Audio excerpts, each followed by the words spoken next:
patlak vermiş bir iç savaş nasıl uzatılır? Kimin haklı olduğu konumuz değil. Yıkım denklemi nasıl kurulur sorusunun peşinden gideceğiz. Cevabı Suriye ve Ukrayna'nın benzer öykülerinde arayacağız. Bir iç savaş başlar ama ne zaman biter sorusunun cevabı cephede değil, silahı dağıtan, ateşkesi sabote eden, müzakereleri baltalayan oyun kurucunun elindedir. Bu videoyu dikkatlice takip ederseniz siz de iç savaşlarda en çok kullanılan yıkım denklemini tanıyıp çözebileceksiniz. Şimdi bizi en çok etkileyen Suriye İç Savaşı'ndan başlayalım. Esad rejimi 2011'de başlayan Suriye İç Savaşı'nda çökme noktasına gelince İran ve Rusya devreye girdi. Rejimi ayakta tutmak için asker, silah ve para akışı sağladılar.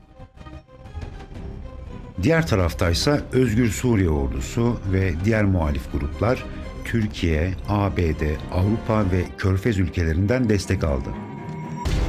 Bu destek sahadaki güç dengesine kıyasla kesin bir zafer kazanmalarına yetecek düzeyde de değildi. Burada kritik bir denge vardı. Muhalifler güçlü değildi ama sürekli biraz daha dayanın, yardım gelecek diye oyalandılar. CIA Eğit Donat Programı gibi projeler başarısız olacağı belli olmasına rağmen sürdürüldü. Çünkü asıl amaç Esad'ı devirmek değil, savaşı uzatmaktı. Uluslararası ilişkiler uzmanı William Zartman'ın karşılıklı acı verici çıkmaz tezine göre bir iç savaş ancak iki şekilde biter. Taraflardan biri diğerini kesin olarak yener ya da her iki tarafta artık bu savaştan bir kazanç yok diyerek masaya oturur. Suriye'de ise ne oldu? Esad'ın devrilmesine izin verilmedi. Muhaliflerin de kazanmasına izin verilmedi. Savaşın anlamsızlığını fark etmelerine bile fırsat tanınmadı. Dış güçler sürekli yeni silah ve vaatlerle tarafları savaşa teşvik etti. Sonuç, Suriye şahmatı olmayan bir satranç tahtasına döndü. Büyük güçler piyonlarını öyle bir hareket ettirdi ki ne barış gelsin ne de kesin bir zafer. Savaşın bedelini ise Suriyeliler ve Türkiye ödedi. 800 bin ölü, on milyonlarca mülteci ve harabe olmuş şehirler. Özetle dış güçler Suriye'deki savaşı bitirmek isteseydi çoktan bitirirdi. Ama onlar için önemli olan kontrollü kaostu. Muhalifler bir gün kazanacağız umuduyla savaştı. Rejimse dış destek sayesinde ayakta kaldı. Savaşın kazananı taraflar değil, üçüncü taraflar oldu. Savaşın anlamsızlığı fark edildiğinde bile barış engellendi. Suriye'de taraflar bir noktada bu savaşın bir faydası yok diye düşünmeye başladığında barış görüşmeleri için masa kuruldu. Ancak tam o sırada dış güçler devreye girdi. Öncelikle batılı ülkeler önce Esad gitmeli şartını öne sürerek müzakereleri sabote etti. Barıştırmaya geldikleri yerde tarafları kızıştırdılar. Neden barış olmadı? Denge oyunu. Dış aktörler tarafından birinin kesin üstünlük kurması engellendi. Kontrollü kaos. Savaşın devam etmesi bu ülkelerin bölgeye yönelik planlarına yarıyordu. Gerçekçi olmayan talepler. Esad'ın gitmesi şartı müzakereyi başlamadan bitiren bir takozdu. Sonuç, kazanan yok. Ne Esad kazandı ne muhalifler. Kaybeden Türkiye ve Suriye halkı oldu. Suriye fiilen bölündü. Esad 2024 yılında Rusya'ya kaçtı ancak bu kez İsrail ülkede at koşturmaya başladı. Barış araştırmacıları net söylüyor. Dış destek savaşları bitirmez, uzatır. Çünkü tarafların artık yeter demesine izin verilmez. Silah akışı ve siyasi müdahale çatışmayı kronik hale getirir. Suriye ve Ukrayna savaşlarını aynı dinamikler güdümlüyor. Dış güçler tarafları tam yenilmeyecek kadar destekliyor. Barışı engelleyen dayatmalar yapılıyor. Savaş bir güç testi alanına dönüşüyor. Özetle eğer dış müdahale olmasaydı Suriye'de savaş ya çabuk biterdi ya da taraflar gerçekçi bir uzlaşmaya varırdı. Ama oyun kurucu güçler Bizim oyunumuz bitene kadar savaş devam edecek dedi. Oslo Barış Araştırmaları Enstitüsü'nden David Cunningham ve ekibinin çarpıcı bir tespiti var. İç savaşların kaderini taraflar arasındaki güç dengesi belirler. Peki bu denge nasıl işler? Güçlü isyancılar.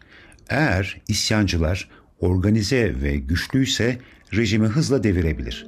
Örnek Taliban'ın Afganistan'da kısa sürede zafer kazanması. 2. Zayıf ama destekli isyancılar. İşte asıl trajedi burada. Dış güçlerden yardım alan ama yeterince güçlenemeyen gruplar savaşı yıllarca uzatır. Nasıl? Tam yenilmeyecek kadar silah alırlar ama kazanacak kadar da güçlendirilmezler. Sonuç savaş bir kısır döngüye dönüşür. Suriye'de tam da bu oldu. Zayıf ve parçalanmış Suriye muhalefeti Batı'dan ayakta duracak kadar destek aldı. Bu destek Esad'ı devirmeye yetmedi ama savaşı 13 yıl sürdürmeye yetti. Esad rejimi de İran ve Rusya ile ayakta durdu. Hiçbir taraf yıkılmadı. Sonuç denge ve uzayan savaş. Dış güçler taraflar ne kazansın ne de kaybetsin diye dengeyi korudu. Tezin özü, zayıf isyancılar dış destekle ölümcül bir mücadeleye mahkum edildiler. Savaşın bitmesi içinse ya taraflardan biri kazanmalı ya da herkes artık yeter demeliydi. Ukrayna'da da aynı senaryo işledi.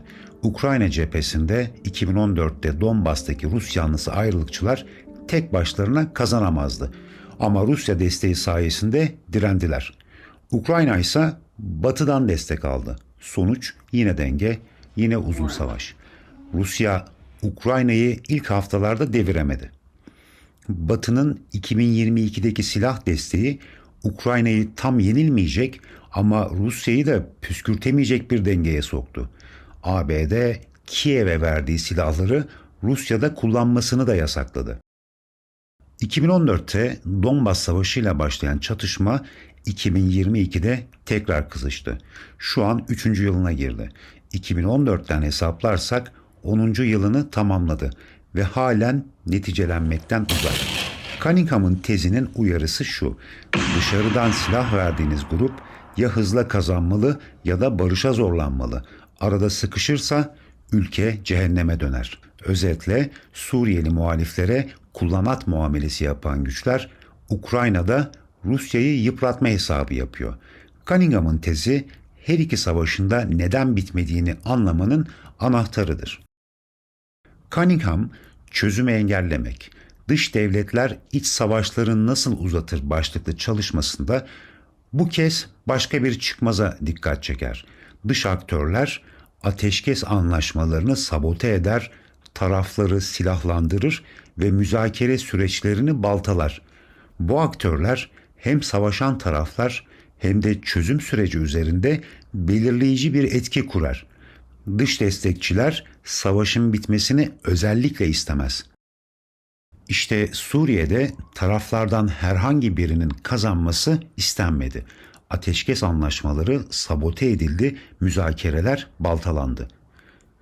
ABD Başkanı Barack Obama muhalifleri destekliyormuş gibi görünürken PYD-YPG güçlerine alan açtı. 2014 yılında terör örgütü IŞİD sahneye sürüldü ve ona karşı da kara gücü olarak PYD-YPG kullanıldı. IŞİD sahadan çıkarılarak büyük bir alan artık PYD'nin eline teslim edildi. Rusya ve İran ise Esad rejiminin çöktüğü 2024 yılına kadar yanında durdular. Barış müzakereleri de aynı denklemi korudu. Kimse barış için masada değildi. Birleşmiş Milletler müzakerelerinin mimarisi dahi çatışmayı sürdürmeye ayarlıydı. William Zartman, Birleşmiş Milletler arabulucularının neden başarısız olduğunu analiz ederken muhaliflere Esad'ın gitmesini bir ön şart olarak dayatan dış aktörleri eleştirir. Bunu ders çıkartılacak bir başarısızlık olarak nitelemiştir. Esad'ın gitmesi bir ön şart değil, müzakerelerin sonucu olmalıydı. Dış aktörlerin muhaliflere telkin ettiği bu şart müzakere masasını her defasında devirmişti. Zertman ayrıca arabulucuların ABD ve Rusya'nın inisiyatif alacağı beklentisiyle büyük hata yaptığını da vurgular. Arabulucular ABD ve Rusya'nın gözünün içine bakıyor ve savaşı bitirme ihtiyacı hissedecekleri o hiç gelmeyen anı bekliyorlardı. Muhalifler 2015 yılı ilkbaharında Esad rejimine ve İran milislerine karşı avantaj elde ettiler.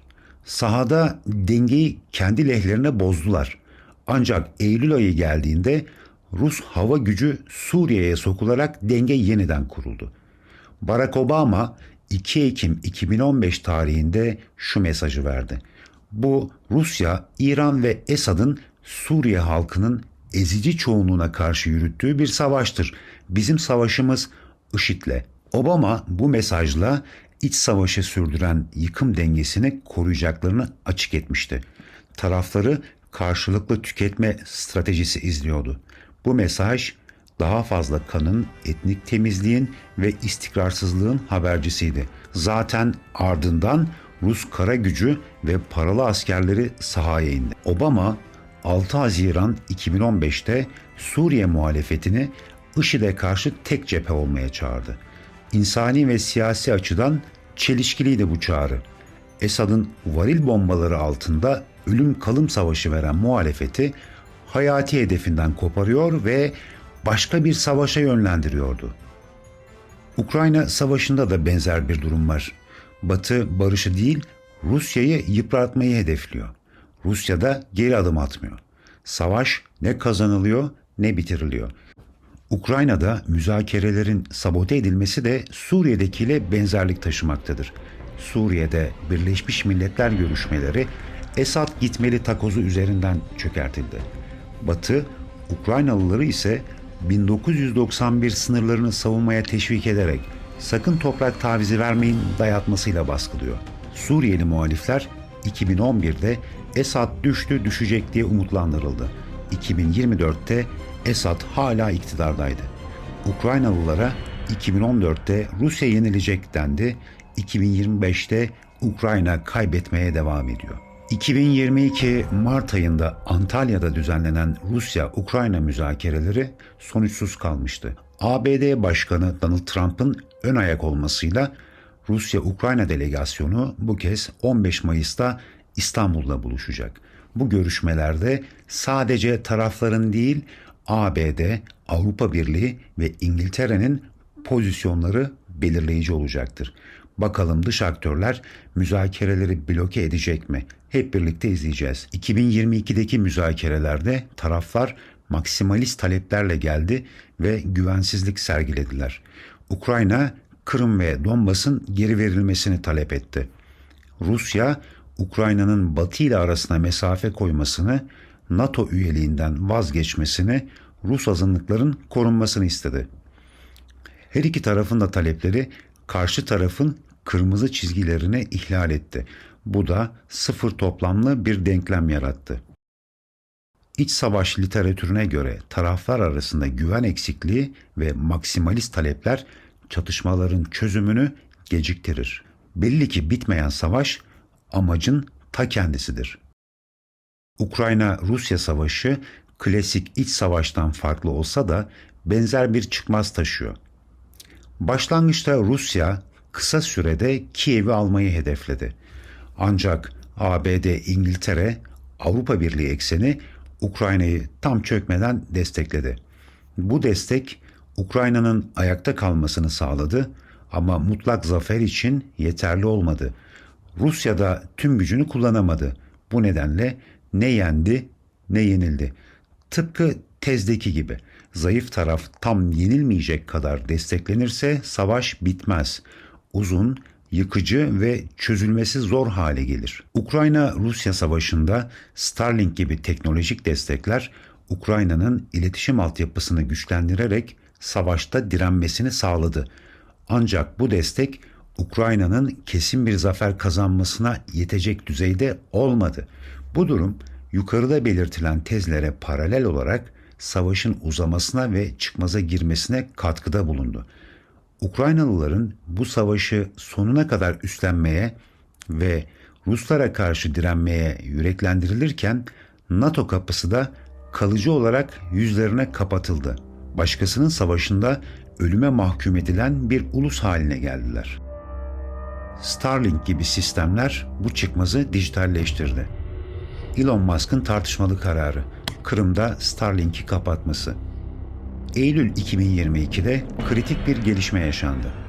Ukrayna, Kırım açıklarındaki Rus donanmasına denizaltı dronlarıyla saldırmayı planladı. Bu dronlar Starlink bağlantısıyla yönlendirilecekti. Ancak Elon Musk Starlink'i o bölgede kapattı. Gerekçesini şöyle açıkladı: nükleer savaşı tetiklemek istemiyorum. Yani SpaceX, Rusya ile doğrudan bir çatışmanın parçası olmak istemiyordu. Sonuç, Ukrayna'nın Sivastopol saldırısı iptal edildi. Musk, Ukrayna'yı sınırlı iletişimle yetinmeye zorladı. Bu iki tez, savaşları anlamamız için güçlü bir temel sunmaktadır. Güç dengesi varsa savaş uzar. Dış müdahale varsa müzakereler sabote edilir, barış gecikir. Suriye ve Ukrayna bu iki modelin canlı örnekleridir. Bazen savaşları bitirmemek stratejik amacın ta kendisidir. Dış devletlerin kendi gündemleri varsa barış arka planda kalır. Bu hem Suriye'de hem Ukrayna'da net şekilde görüldü. Büyük güçler askeri dengeyi kendilerine göre şekillendirir. Sivillerin barış talebine asla kulak vermezler. İsyancıların umudu olan o dış destek kazanmalarını değil, oyunda kalmalarını sağlar ve bedeli hayatla ödenir. Demokrasi ihracı heveskarlığı Suriye'de milyonlarca insanın hayatını paramparça etti. Şehirler yok oldu, Türkiye mülteci ülkesine döndü. Başkasının savaşında sadece mülteciler için ülkenin 30 milyar doları buhar oldu. Askeri ve güvenlik giderleri, ticari kayıplar eklenince bu sayı 250 milyar dolar olarak hesaplanıyor. Türkiye bu kavganın en ağır bedelini ödedi. Birleşmiş Milletler raporlarına göre iç savaşın Suriye'ye maliyeti ise 800 milyar dolar.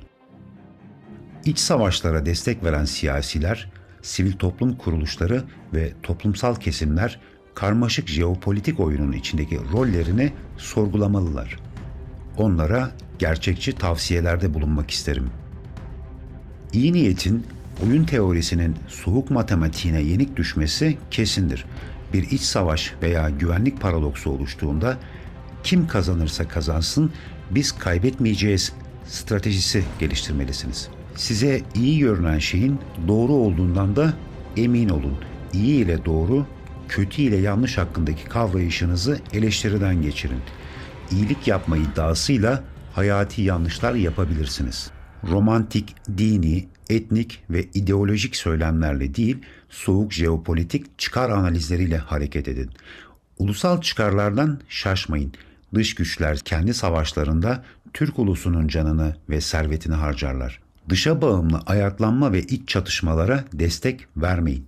Dış destek zayıf tarafın yenilmesini engeller ama kazanmasına da izin vermez. Büyük güçler savaşları bitirmek için değil, kontrol etmek ve uzatmak için oradadır. Taraf tutulan iç savaşların sonuçları bize şu uyarıları telkin etmektedir. Müzakereleri sabote eden aktörlere ve tuzaklarına karşı dikkatli olun. Müzakereleri başlamadan bitiren şartlar ileri sürülmesini engelleyin. Güç analizi yaparak zafer illüzyonuna kapılmadan yürüyün. Reel politiği benimseyin ve yerli çözümler üretin. Akıllı olan daha en başta onların oyun kurgusuna girmeyi reddeder. Hem de şiddetle. Videomuz buraya kadar. Umarım iç savaşlara yönelik doğru tutum geliştirilmesine katkı sağlar. Beğendiyseniz paylaşmayı, beğen butonuna basmayı ve kanalıma abone olmayı unutmayın. Bildirim zilini açarak yeni içeriklerden haberdar olun. Yorumlarda görüşlerinizi bekliyorum. Bir sonraki videoda görüşmek üzere.